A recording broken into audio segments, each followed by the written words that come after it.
What up? What up? What up? George, what you doing, man? Looking at the UFC 152 card. Because that's what we're going to talk about. But, yes, you MMA's guys, back. Was it ever gone? Yes, it's been gone. It's been on a hiatus since 151. We and needed then the one break. thing, and you know what? I'll give Shay all the props in the world. Shay is a guy who does an internet radio show. Kevin and I both been on it. Yes. He brought up a really good point. What'd he say? Why would Dana scramble to get a UFC 151 card back together when it was the same night as the Alabama-Michigan game? I don't know. Like, UFC's big, but it ain't college football big. Oh, it's nowhere near college And football. it ain't big. NFL football even. Like no. It's not a pimple on the NFL football's ass cheek. No. It's not that kind of mainstream. They could right now. run 37 consecutive shows on Fox, and they still would not put a dent on a Sunday Fox football. If they ran weekend. 37 consecutive shows on Fox, people would stop watching.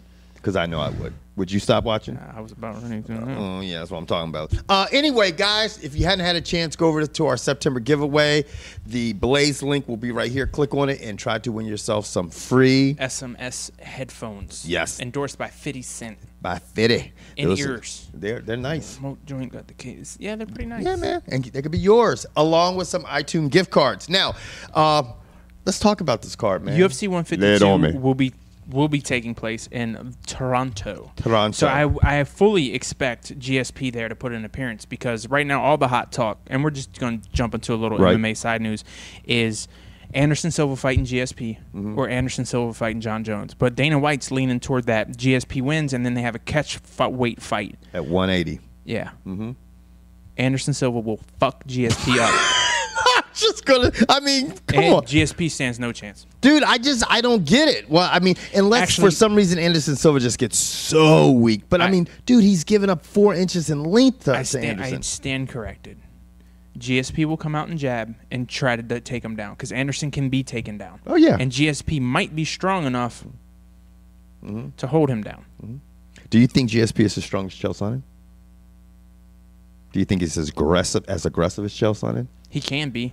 But He I mean- can be. Ask Josh Koscheck. Yeah. GSP But fucked Josh, him up. this is the thing. When you're, and we'll get to UFC 152, the thing is when a man who is 6 foot, 6 feet 2 inches is sprawling, it's much more difficult. You saw that for years with Chuck Liddell. It's hard to, when those legs sprawl, it's much But Anderson different. doesn't sprawl. Anderson gets taken straight back and lands on his back. He Yeah, didn't you gotta sprawl run too. it. He didn't sprawl too well against. But Chael. if he does that moonwalk punch like he did to Forrest look, Griffin, I'm telling it's you a right wrap, now, son. I think Anderson will whip GSP's ass. Right. Does GSP stand a chance? Yeah. Yeah. I mean, he's talented. He's great. I mean, to me, he's a very controlled, aggressive fighter I'm when he gonna wants tell you to what be. we need to do right now. We need to stop the show, and you need to go on up the street and get me that damn Powerball ball ticket. Because you know what? Because nigga, I stand a chance. Come on, man. Right. I'm just saying, man. Being real quick, honest. if GSP and Anderson Silva meet at 100 and I don't care what pounds, who you got winning and how? Yeah. That's the first question tonight. Go ahead and pontificate on that one. Pontificate. He Y'all said need to fucking go pontificate. ahead Get and with it. Now, on the UFC 152 in Canada, where GSP should make an appearance, he will make an appearance. we have the first featherweight bout between Cub Swanson and Charles Oliveira. Cub Swanson is a Greg Jackson fighter. Yes, he is. But he is not the typical Greg Jackson fighter. By no means is he. And the other thing I want to bring up is, will his style of fight change once he is either the champ or in a title fight? Well, Ask if Carlos history Condit. repeats, yeah. I mean, Greg Jackson is, you see Cub Swanson when he fights now, he's all about doing his due, man. He's aggressive, doing his due, son, and motherfuckers. But it seems like when these guys get to the point where they're in title contention or they're getting, you saw it with Guida, once he got up in that lightweight class and it looked like he could get a title shot, bam, he just completely changed his game plan. Now, I don't know. I don't want to see this happen Who are with you Cub taking? Swanson. I'm taking Cub Swanson. I'm taking Cub via knockout. Yeah, I think he's going to finish the fight. Yeah, he's going to be snoring. Anyway, I think we're going to agree with that. I think Cub Swanson is going to win, TKO or KO. Now, the next bout on the card is a light heavyweight bout between Roger Hollett and who's Roger Hollett fighting? George. Who the fuck is Roger Hollett fighting? George. George! You need to slow down. You're speaking too fast. I'm trying to read your lips. Roger Hollett has the unfortunate task of taking on the greatest light heavyweight ever, who is the only man to hold a victory over John Jones. Matt Hamill will win this via submission. Now, actually, for all you no, people who he are will just probably ground and pound because I don't think Matt Hamill could submit a bagel. No.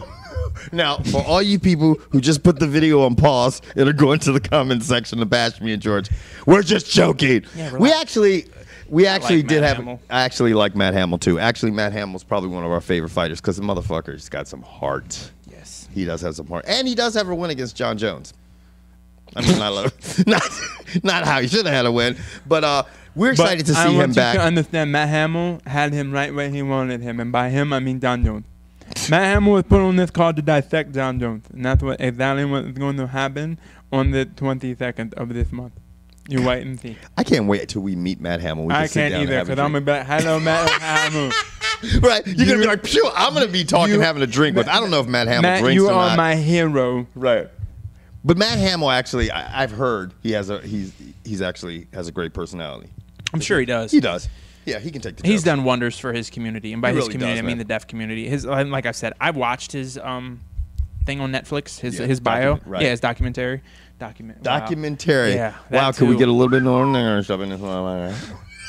Anyway, Yeah, man, I watched that motherfucker's documentary, man. You know what I'm saying, man? That motherfucker, he be doing a lot for his motherfucking community, man. You know what I'm saying? God damn, man. in other words, I hope Matt Hamill wins this fight. Yeah. He's going to be a bit rusty. I have a feeling this is going to be a very ugly fight unless Roger presses it and tries to end it, because Matt Hamill will, hopefully his shot looks a lot better than the last time we saw it versus Rampage. Yeah. Matt Hamill's had some fucking great days. But he kind of towards the end, he was doing a little bit of this. Great days. I mean, they said it in his documentary. Now, the next is a middleweight bite. See, you're rubbing that shit off on me, man. What the fuck? A middleweight bout between Michael Bisping and... Question. If Bisping wins this... Bisping, yeah. Yeah. Does he fight Anderson? My answer to that, why the fuck not?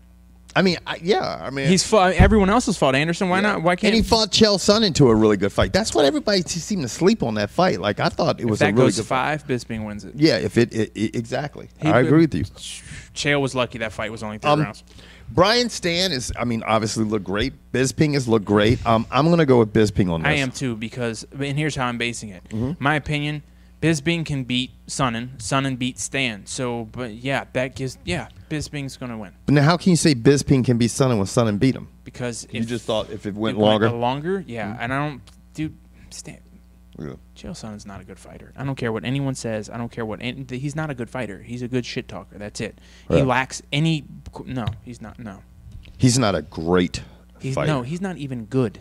You can't have double-digit losses and be good at anything. Why? Because name someone who's got double-digit losses who's good at something. I don't know somebody that's double-digit, but I know a team that's lost that's 500 over the last 2 years. Who? The last 3 years, and they won 4 years, and they won 2 Super Bowls. The Giants? Yeah. I said double-digit losses. Well, I'm just saying, if you add all those losses up, they're double digits. I'm talking about in one. Yeah. In one sport? We can't do that. Double digits? Yeah, no. Anyway. What about Couture? How about flyweights? Man, he was good back in the 30s when shit was in black and white. Black and white, son. Anyway. We got a flyweight battle we got to talk about. We finally get to see this thing come to an end. Thank Lord. So one of these men will walk out here with a belt. It's been so long, they should make a documentary about it, man. I would watch it. Joseph? What? Jose? Wow. You fucking twisted me up, man. I was on point, but now you fucked me all up. Joseph? Benavidez versus Demetrious Mighty Mouse Johnson. Now, Mighty Mouse had the unfortunate pleasure of having to fight Ian McCall twice just to get here because their first fight was a draw. So he had to turn around and fight Ian McCall to now have the pleasure of fighting Benavidez for the belt. Yeah. My $2.77 is on Benavidez for the W. I think I'm actually going to go with Benavidez too. Yeah. I think he's just going to edge him out. Now, I think he's going to finish him. Yeah. John Jones, obviously, all the fallout from UFC 151 with him. Did you see UFC 151? No, did you see UFC 151? Stevie Wonder didn't even see it. Neither did Ray Charles. Or Helen Helen Keller. But Vitor's coming off a fight back in January over Anthony Rumble Johnson. Before that, he beat he beat Akiyama. Yeah. And before that, he lost to Anderson.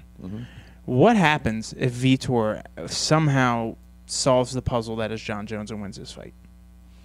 I'm going to tell you, to me, and everybody, there's going to be a million people out here.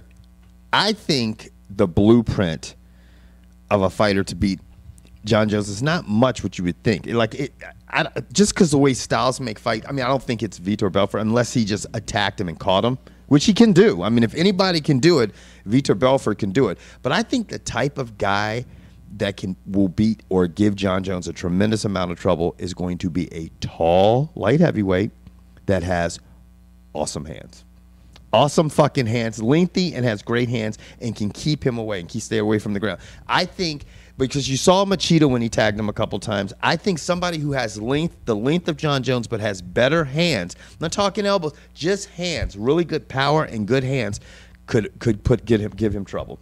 And it doesn't, that same fighter might not beat a lot of people, but I just think that, I'm trying to think who that is. There is nobody. Yeah, he hasn't been born yet. Yeah, there's nobody in the light heavyweight that's built like that. This tall. Most of them end up being heavyweights. Now, with that said, who do you have winning this fight? John Jones. Yeah, I do too. Yeah, I have John Jones winning. John Jones is going to finish that fight too. Yeah, John Jones is going to finish. I think out of the 5 fights on the main card, you literally there's 3 will get finished. The first one, the middle one, and the last one. Bisping, Swanson, and Jones are all going to finish their fights. Yeah. Hamill, it's going to be just 15 minutes of pure man humpage. I think if Hamill gets Hollett on the ground, it's going to be a long night for Hollett, because Hamill's strong as balls and he can do a lot of good. I'm going to tell you what: if Benavidez catches Johnson, he's going to put him to sleep. Yeah, but he's got to catch him. Yeah, because Mighty Mouse is quick as shit. Yeah, beep beep. Ciao. Anyway, tell us how you guys see the card goes down. What's going to happen, and don't forget to answer our first question and go to the Blaze thing. Click on the link. We're out.